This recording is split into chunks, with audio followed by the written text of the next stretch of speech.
장동혁 국민의힘 당대표의 삶과 신념, 정책 방향. 장동혁 의원은 국민의힘 당대표로서 그가 걸어온 길과 정치적 신념, 그리고 향후 당을 이끌어갈 정책 방향에 대해 많은 관심을 받고 있습니다. 1. 살아온 길 생애 및 경력. 학창시절 1969년 충청남도 보령에서 3남 3녀 중 막내로 태어났습니다.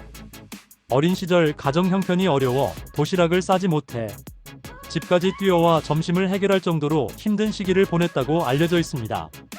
어려운 환경 속에서도 우수한 학업 성적을 유지했으며 서울대학교 불어교육과에 입학했습니다. 이는 고향 선배로부터 과외로 생활비를 벌 수 있다는 조언을 듣고 진로를 결정한 것이라고 합니다. 공직생활 대학 졸업 후 교육부 사무관으로 공직생활을 시작했습니다. 이후 사법시험에 합격하여 판사로 임용되었으며 대전지방법원, 인천지방법원, 서울중앙지방법원 등에서 판사로 근무했습니다. 특히 국회 파견 판사로 활동하며 입법 과정에 대한 경험도 쌓았습니다.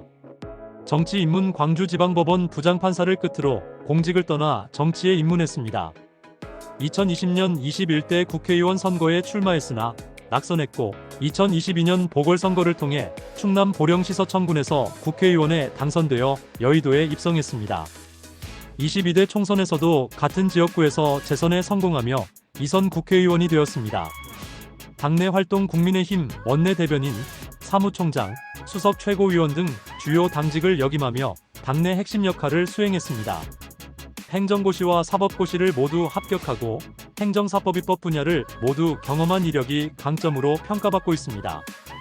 2025년 8월 제4대 국민의힘 당대표로 선출되었습니다. 신념, 원칙과 약속의 정치. 장동혁 대표는 어려운 상황 속에서도 원칙과 약속을 지키는 정치를 추구한다고 밝히고 있습니다.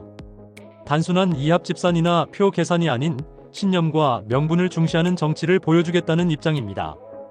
보수적 가치 수호, 자유민주주의와 법치주의를 수호하는 것이 보수정당의 가장 중요한 가치라고 강조합니다.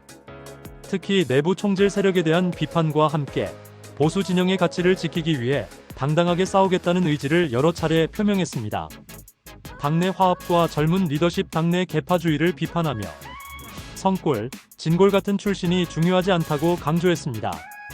젊고 당당한 리더십으로 당내 통합을 이끌고 당의 체질 개선을 통해 미래를 준비하는 보수 정당으로 거듭나야 한다는 신념을 가지고 있습니다. 3. 정책 방향. 당 혁신과 통합. 당대표로서 가장 중요한 과제로 당내 통합과 혁신을 꼽고 있습니다. 내부 갈등을 최소화하고 열린 소통과 투명한 의사결정 과정을 통해 당원들의 신뢰를 회복하겠다는 방침입니다. 공천 시스템 개혁과 인재 양성. 시스템 구축을 통해 실력 있는 인재들이 당에 들어올 수 있도록 하겠다고 밝혔습니다. 특히 수도권, 호남, 여성, 청년 등 취약 지역과 계층에 대한 당직 중용을 공약으로 내세웠습니다.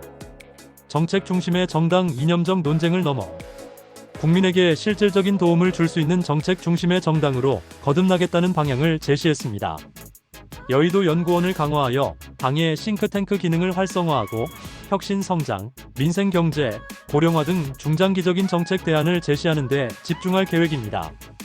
따뜻한 보수. 따뜻한 보수라는 수사보다는 유능한 보수를 지향하며 보수정당이 추구하는 작은 정부가 결코 시장 중심 경제에서 소외되는 계층을 외면하지 않았음을 강조합니다. 복지제도를 만든 것도 보수정당이었음을 상기시키며 사회 격차 해소를 위한 정책을 추진하겠다고 밝혔습니다. 균형 발전. 수도권과 지방의 격차 해소를 위한 균형 발전. 체제 구축과 지역 현안을 중앙당에서 직접 챙기는 등 지역 기반을 강화하는 정책도 중요하게 생각하고 있습니다.